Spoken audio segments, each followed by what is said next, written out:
आज का चैप्टर है टैक्सोनॉमी। जैसा कि मैंने पिछले उसमें भी बताया था आपको, कीटों का आधुनिक वर्गीकरण सबसे पहले ब्राउन सन 1885 में जो है कीटों के लक्षणों के आधार पर किया था। उन्होंने कौन कौन से लक्षण थे? पहला है पंखों की उपस्थित या अनुपस्थित। दूसरा है कीटों में माउथ पार्ट्स की रचना और उनके प्रकार। तीसरा है माल पिजियन ट्यूबेल्स की संख्या। माल पिजियन नलिकाएं जो है ये मिडगट में स्थित होती हैं, आहार नलिका में मध्य प्रणाली में स्थित होती हैं। इनका मुख्य कार्य है उत्सर्जन करना, जो शरीर से व्यर्थ पदार्थों को उत्सर्जित करती हैं ये। चौथा पॉइंट था पंखों की संख्या और उत्पत्ति एवं वक्ष के खंड। ठीक है, इस प्रकार से 4 कैरेक्टरों के आधार पर जो है ब्राउन ने कीटों का वर्गीकरण किया था। इन्होंने कीट वर्ग को, क्लास इंसेक्टा को 2 सब डिवीजन में विभाजित किया, एपेट्रिगोजीनिया और पेट्रिगोजीनिया में विभाजित करते हुए 17 आर्डर्स में इन्होंने कीटों को विभाजित किया था। लेकिन ब्राउन का वर्गीकरण मान्य नहीं हुआ। सन 1925 से 1951 एडी एम्स, जिनको फादर ऑफ एंटोमोलॉजी कहा जाता है, इन्होंने कीटों का वर्गीकरण किया, जिसे सन 1957 में रिचर्ड एंड डेविस ने परिवर्तित किया और यही जो है टैक्सोनॉमिक क्लासिफिकेशन वर्तमान में मान्य है। इन्होंने जो है एडी एम्स ने जो है कीट वर्ग को 2 सब क्लास में विभाजित किया था, एपेट्रिगोटा और पेट्रिगोटा। एपेट्रिगोटा मीन्स होता है अपंखीय अर्थात विंगलेस, या कह सकते हो बिना पंख वाले कीट। ठीक है। दूसरा है पेट्रिगोटा पंखीय अर्थात पंख वाले, जिनके पंख होते हैं। अब आइए एपेट्रिगोटा, ये सूक्ष्म आकार के प्राथमिक कीट हैं। एक या अधिक अग्रजनन उदरीय उपांग प्रीजेनिटल एबिडामिनल अपेंडेज होते हैं। अब ये प्रीजेनिटल जो है उदरी उपांग कौन कौन है? ये 4-5 होते हैं। स्टाइली, कोलोफोर अथवा ग्ल्यूपेक, रेटिनाकुलम और फारक्यूला। ये उदर से 1 से 4 खंड में स्थित होते हैं। ठीक है, यही प्रीजेनिटल उपांग होते हैं। इनमें रूपांतरण बहुत कम पाया जाता है या बिल्कुल नहीं होता। मेटामॉर्फोसिस बहुत कम होती है या बिल्कुल ही नहीं होती।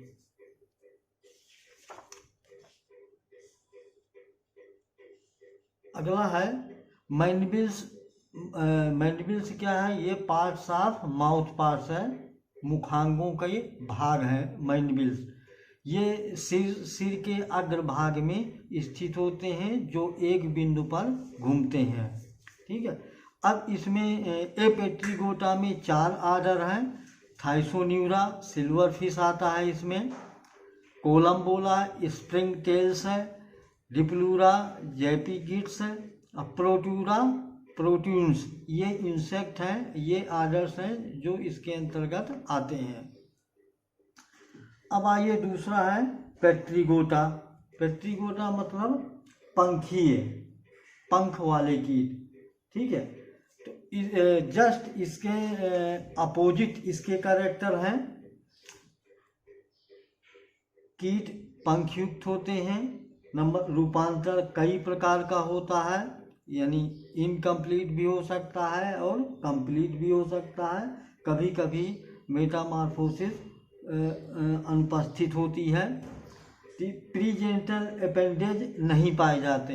जो एपेट्रिगोटा में पेरीजेनिटल अपेंडेज थे, स्टाइली, कॉलोफोरा, ग्लूटेक्स, रेटिनाकुलम या फॉर्कुला, ये जो है प्रीजेनिटल अपेंडेज उदरीय उपांग जो है, अग्रजनन उदरीय उपांग, ये पेट्रिगोटा जो है इंसेक्ट में नहीं पाए जाते हैं। मैंडिबल सिर के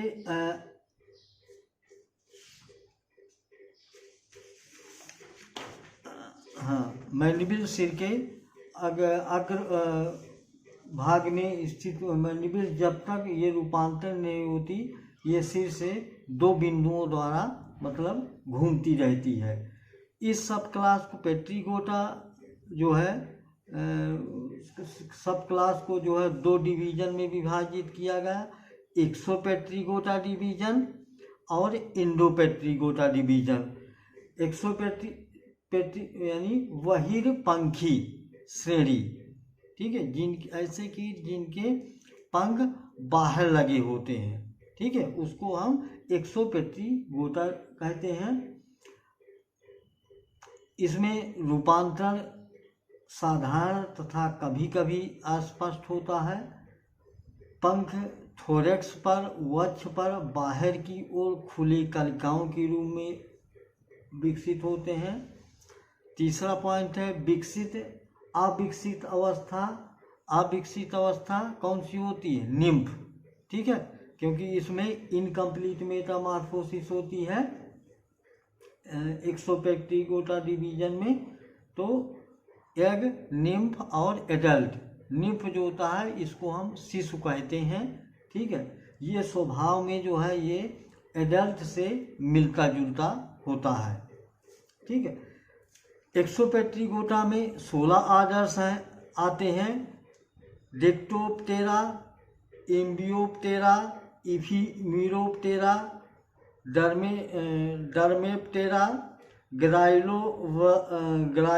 ग्राइलोवलेटोडिया, हेमिप्टेरा, आइसोप्टेरा, मैलोफेगा, ओडोनाटा, आर्थोप्टेरा, फैसमिडा, प्लेक्टोप्टेरा, सोकोप्टेरा, साइफिनोकुलाटा, थाइसनोप्टेरा और जोराप्टेरा, ठीक है। ये इसके आगे एग्जाम्पल है कौन आगे किस आर्डर में कौन सा इंसेक्ट आता है। आपके जो कोर्स में है जो रेड कलर से टिक लगा है, आर्डर हेमिप्टेरा, इसमें बक्स आते हैं। आइसोप्टेरा में टर्माइट आती है, आर्थोप्टेरा में ग्रासहॉपर आता है और थाइसनोप्टेरा में थ्रिप्स आते हैं। ये जो रेड कलर में है यही आपके मोस्ट इम्पॉर्टेंट है, यही आपके कोर्स में है, ठीक है। तो इन आर्डरों के आपको लक्षण और इनके अंदर जो एग्रीकल्चर पॉइंट ऑफ व्यू से फैमिली है उनको आपको पढ़ना है, उनके कैरेक्टर पढ़ना है और उस फैमिली के अंतर्गत कौन सा इंसेक्ट आता है। दूसरा आता है आपका इंडोपेट्रिगोटा डिवीजन, अंतपंखीय श्रेणी, ठीक है। अब इसके लक्षण है, इसमें कंप्लीट मेटामॉर्फोसिस होती है, अर्थात पूर्ण रूपांतर होता है, अर्थात एग, लार्वा, प्यूपा और एडल्ट, ठीक है। इसमें इमैच्योर अवस्था कौन सी होती है? प्यूपल स्टेज होती है, अपरिपक्व अवस्था होती है। ये इनएक्टिव होता है, किसी प्रकार का ये भोजन वगैरह नहीं करता है। लार्वा जो है ये भी अपरिपक्व अवस्था होती है जिसको हम सूंडी कहते हैं, ठीक है। और यही हानिकारक अवस्था पौधे के लिए हानिकारक अवस्था होती है। पंखों का जो विकास होता है आंतरिक होता है।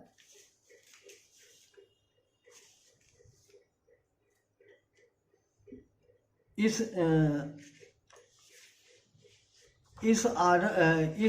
इंडोपेट्रिगोटा डिवीजन में जो है 9 आर्डर्स हैं। आर्डर कोलियोप्टेरा, इसमें बीटल्स और बीबल्स आते हैं। जो हम अनाज भंडारित करते हैं वो सभी कीट जो लगते हैं इसमें, जैसा ये पल्स बीटल, जिसको देहाती में जो है ये ढोरा कहते हैं या पाई कहते हैं या सुरसुरी, जितने हैं ये कोलियोप्टेरा के अंतर्गत आते हैं। सिर्फ एक जो है रेड पंपकिन बीटल को छोड़कर सभी इंसेक्ट जो है कोलियोप्टेरा आर्डर के अंदर वो भी इसी में आता है। लेकिन वही एक ऐसा रेड पंपकिन बीटल जो कद्दू वर्गीय फसलों में लगता है, उसको छोड़कर सभी इंसेक्ट जो है जो हम अनाज भंडारित करते हैं वो सब इसी कोलियोप्टेरा के अंतर्गत आते हैं। दूसरा है डिप्टेरा, इसमें फ्लाइज और मॉस्किटो, मक्खियाँ और मच्छर आते हैं।